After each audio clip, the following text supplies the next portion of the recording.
સમગ્ર હેબતપર ગામ, રાજપર, લીંબડ, છાબલી બધા જ ગામના આગેવાનો આપણે બેઠા છીએ અને હનુમાનજી મહારાજના ચરણોમાં બેસી જે કઈ પ્રતિજ્ઞા કરીએ, જે કઈ સંકલ્પ કરી એ સંકલ્પ ચોક્કસથી પૂરો થતો હોય છે. અને તમે બધાએ જે પ્રકારે ભાઈ સંજયભાઈ વાત કરી, આપણા પ્રજાપતિભાઈ વાત કરી, ચંદુભાઈ વાત કરી, કૈલાસબેન માટે મને એટલું બધું માન થાય કે એવી મજબૂત રહી આપણી આ દીકરી, નહીતર ભલભલા હલી જાય એ પ્રકારની પરિસ્થિતિ હતી. આજે આપણી વચ્ચે આપણા સૌના મુરબ્બી એવા હીરાભાઈ અહીંયા ઉપસ્થિત છે લીંબડના, એવી રીતે ચમનભાઈ, આપણા સરપંચ સંજયભાઈ, ગેમરભાઈ, ચંદુભાઈ, મહાદેવભાઈ, ઇમ્તિયાઝભાઈ, અમીરભાઈ થી માંડીને બધાને નામથી બધાને ઓળખીએ, બધાના નામ નથી લેતો. અને વિશાળ સંખ્યાની અંદર યુવાન મિત્રો પણ ઉપસ્થિત છે.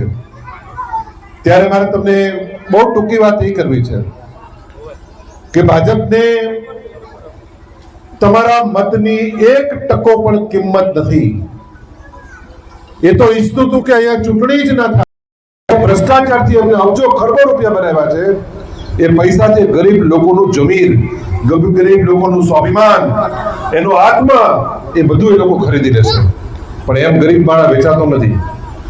મેં મારા રાજકીય જીવનમાં જોયું છે કે જે બહુ રૂપિયાવાળા છે ને એ જ વેચાય છે. જેને ખાધે ખૂટે એવું નથી ને એ જ વેચાતા હોય છે. તમે હમણાં જો કોણ કોણ ભાજપમાં ગયા, આપણે કોંગ્રેસમાંથી, અહીં તમારા અહીં બહુ બધા ભાષણ કરવા અમુક લોકો આવ્યા હશે. જેને ખાધે ખૂટે એમ નથી એ લોકો ભાજપમાં જઈ રહ્યા છે. પણ જેનો જમીન સલામત છે, જેનો આત્મા સલામત છે, જેનામાં ઈમાનદારી છાતીમાં પડી છે, એવા લોકો ક્યારેય પક્ષ સાથે ગદ્દારી કરતા નથી. ત્યારે અમારી બેન, નાનકડી એવી બેન, ચંદુભાઈ થી માંડીને, સંજયભાઈ થી માંડીને, ગેમરભાઈ, બધા જ આપણા દલસુભાઈ થી બધા જ લોકો એટલા મક્કમ રહ્યા કે આમ જ્યાં જઈએ પાછળ બધા ફરે, પૈસા લઈને આવે. અત્યારે આ લોકોએ પૈસાને ઠોકર મારી સાહેબ. આજે હેબતપર એ નક્કી કરવાનું કે આપણી હેબતપર માંથી આપણી એક દીકરી એ આજે આટલી હિંમત કરી રહી હોય તો એક યુવાન સાથીની ફરજ છે કે એને આપણી આ બેનને જબરજસ્ત હિંમત આપવાની છે ને સાથ આપવાનો છે. અને એ લોકોને બતાવી દેવાનું છે કે હેબતપર ગામ વેચાવું નથી, હેબતપરને ખરીદી શકાય નહીં, હેબતપર તમારી કોઈ મહેરબાની ઉપર જીવતું ગામ નથી. આ તો ખમીર વર્તનું ગામ છે. અને વટે ચડી જાય ને તો ભલાને છક્કા છોડાવી દે. અને હવે સમય આવ્યો છે કે આજે હેબતપર ગામની ઇજ્જત અને આબરૂ એ તમારા લોકોના હાથમાં છે. સાહેબ, આ લોકોને એમ કે તમારો મત જ માંગે નહીં, તમે મતદાન કર્યા વગર ચૂંટાઈ જાય. ધારો કે હું ધારાસભ્ય, હું હેબતપરના મત વગર ચૂંટાઈ જાઉં, પછી તમારો કોઈનો એક ફોન ઉપાડો, તમે મારી પાસે કઈ કામ લઈને આવો તો હું કહું તમારા મતે ક્યાં હું જીતો છું? તમારા મતની મારે જરૂર જ નથી. હું તો મારા પૈસાના જોરથી જીતી જવાનો છું. અને એટલા માટે આ દેશની અંદર લોકશાહી અને આ મતનો અધિકાર, એના કરોડો અબજો ખરબો રૂપિયા ખર્ચી નાખો તો પણ એ મતનો અધિકાર આપણે વેચી શકાય નહીં. કેમ કે એક મતની તાકાત એટલી બધી છે કે એનાથી મોટી મોટી સત્તાઓ પરિવર્તિત થઈ જાય. અને તમારું હેબતપુર ગામ છે, આવડું મોટું ગામ, અને જ્યારે રાજપર, લીંબડ, છાબલી આ બધા જ ગામો જ્યારે એમને ટેકો આપ્યો હોય કે અમારે હેબતપરના અમારા ઉમેદવાર જે છે કૈલાસબેન, એ કૈલાસબેનનો અમારો બિનશરતી ટેકો છે, જંગી બહુમતીથી અમે લોકો જીતાડી મૂકશું. પણ હેબતપર ગામ શું કરશે એ નક્કી કરવાનું છે.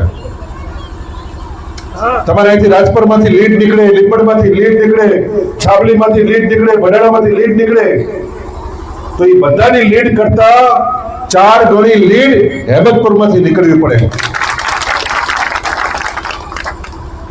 આપણે બીજું બધું લાંબુ યાદ નથી રાખવું કે અહીંયા જઈને આપણી બહેનો ક્યાં કૈલાસબેનનું નામ ગોતવાના. આમાંથી કેટલા બહેનો વાંચતા આવડે? બહુ ઓછું આવડતું છે.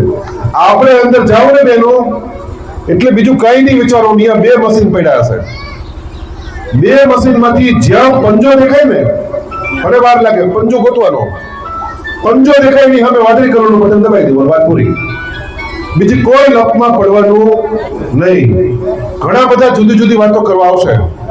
હે પહેલા નંબરનું ભલે એ તો જડે ના જડે, આ બે મસામાં પહેલું જો તને ના મળે તો બે મશીન છે એટલે આપણે બે મશીનમાં જોવાનું, ઉપરથી જશે આવું, બહુ ગોતું નહીં પડે. પંજો ગોતી અને પંજા ઉપર આપણે નિશાન દબાઈ દેવાનું. આ એક જ પ્રચાર કરવાનો છે, બીજો કોઈ પ્રચાર આપણે કરવાનો નથી. જુદી જુદી પાર્ટીઓ વાળા આવશે કે એકમાં ત્યાં આપજો, એકમાં ત્યાં આપજો, આ બધી વાતો કરવા આવશે. આપણે કોઈ વાતમાં પડવાનું થતું નથી. આપણે માત્ર ને માત્ર પંજાના નિશાન ઉપર, એક જ નિશાન ઉપર આપણે મત આપવાનો છે. આ બધી વાત બરોબર યાદ રાખી અને બરોબર તમે બધા લોકોને સમજાવજો. ખાસ કરીને જે વડીલો છે, આપણી વૃદ્ધ માતાઓ છે, એમને ખાસ સમજાવવું પડશે. નહીતર અંદર અંધારું હોય, દેખાય નહીં અને ગમે ત્યાં પછી મત દબાવીને આવતા રહે છે. એટલે આપણે એક જ વસ્તુ યાદ રાખવાની કે પંજાનું નિશાન, હાથનું નિશાન. આપણે સવારમાં પ્રાર્થના કરીને હાથ જોડી, એ આપણો હાથ સામે આપણે જોઈ છે, નથી જોતા ઘણા બધા આપણે ઉઠીને પહેલા આપણો હાથ જોતા હોય છે. એ હાથ યાદ રાખવાનો છે, હાથના નિશાન ઉપર આપણે મતદાન કરવાનું છે. બીજા નંબરે રાત્રે તમારે બધા ટોયાપણું પણ કરવું પડશે. ખૂબ ટોયાપણું કરવું પડશે, કેમ કે એમને લૂંટેલા પૈસા એમની પાસે અઢળક છે. દર વર્ષે આપણે દર 5 વર્ષે આપણે એમને પીળો પરવાનો આપી છીએ, આપણને લૂંટવાનો. મને આમાંથી કયો, જેટલા બેઠકમાંથી છેલ્લા 20 વર્ષમાંથી આપણા સંસદ સભ્યનો કોણે જોયો છે? છેલ્લા 20 વર્ષમાં 20 વર્ષની અંદર આપણો સંસદ સભ્ય જોયો કોણે? હે નથી જોયો ને? તો એને મત મળે ક્યાંથી? હે મત લઈને જતા રહે, બધું કરી જાય, જંગી બહુમતીથી લઈ જાય. આવો નંજીભાઈ, આપણા હેબતપર ગામ હોય કે છાબલી, ભડાણા, રાજપર, કોઈ પણ ગામ હોય, આવો અરવિંદભાઈ, આવો નંજીભાઈ, આવો રાજુભાઈ. ખાલી એટલું જ એમને પૂછવાનું કે તમારા ભાજપના સંસદ સભ્ય હોય, એને અમારા ગામના મંદિરમાં ક્યારે જિંદગીમાં હોની નોટી મૂકી જ ખરી? બીજું બધું જવા દો, વિકાસ તો બહુ દૂરની વાત છે. આપણા મંદિરમાં 100ની નોટ પણ એમને ક્યારે મૂકી નહીં હોય. અને એવા લોકો આપણા મત આવી લૂંટી જાય છે. અને લૂંટી જાય એમને ખબર પડી ગઈ કે અમે કંઈ પણ નહીં કરીએ તો પણ આ ગામ અમને મત આપવાનું છે, અને એટલા માટે જ વર્ષ આપણને લૂંટે જાય છે. અને હજી તો તમે આ ચૂંટણી પતવા દો, 28 તારીખ જવા દો, જો તમે ડીઝલના ભાવ ને બધા ભાવ આસમાને સુલતાની આમ તમારે એટલી ભયંકર મોંઘવારી આવી રહી છે કે તમે કલ્પના નહીં કરી હોય. સામાન્ય પરિવારને જીવવું અઘરું થઈ જવાનું છે. નોકરીઓ બધી ખતમ થઈ ગઈ છે. આ 28 તારીખ જાય એની રાહ જોઈને લોકો બેઠા છે કે એકવાર ચૂંટણી પતાવી દો, એકવાર આ લોકોને મૂર્ખ બનાવી લેવા દો, પછી તો 5 વર્ષ છે આપણી પાસે, જેમ આ લોકોને લૂંટવા હશે એમ આપણે લૂંટીશું. એટલે આ વખતે આપણે કોઈ છેતરાય નહીં. અને ભારતીય જનતા પાર્ટી જે લોકશાહીમાં માનવાવાળી પાર્ટી નથી, જેને ચૂંટણી જોતી જ નથી, જેની તાલુકા પંચાયતની ચૂંટણી લડવાની હેસિયત નથી, એ લોકોના આપણે ક્યાંય ષડયંત્રમાં આવી ના જઈએ, એના સકંજામાં ના આવી જઈએ, અને ક્યાંય આપણા મતનો સોદો ન થાય. આટલી જ વાતનું ધ્યાન રાખવાનું છે. એ જ વાત તમને કરવા આવ્યો છું. અને હેબતપર ગામના તો 4 હાથ મારા માથા ઉપર રહ્યા છે હંમેશા. હેબતપરે તો કાયમથી પહેલી બારી ચૂંટણીથી મને આ ગામે ખૂબ અમારા ઉપર આશીર્વાદ વરસાવ્યા છે. અને એટલે હું આ ગામનો ઋણી છું.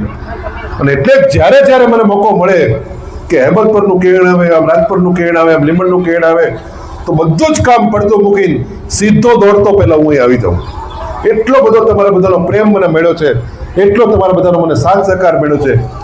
આ માત્ર ચૂંટણી પૂરતી વાત નથી. આજીવન જ્યાં સુધી નવસાદ જીવે છે ત્યાં સુધી હેબતપર સાથેનું સગપણ એમને રહેશે, અને હું ખાતરી આપું. કોઈ પણ કામ હોય અડધી રાત્રે, કોઈ તમારે વાયા મીડિયા જવાની જરૂર નથી. ઘણા બધાને ખબર હશે કે આપણે ઓળખતા હોય ના ઓળખતા હોય, નવસાદભાઈને ફોન કરીએ, સાચું કામ હશે તો 110% થઈ જશે. તમારું સાચું કામ હશે તો 110% તમારું કામ થઈ જશે. આવો જય ઠાકરદળી. એટલે 100% આપણું આ કામ થઈ જશે એની હું ખાતરી આપું છું. અને હવે આપણે ખેસ પહેરીને આપણા નવા એક આગેવાન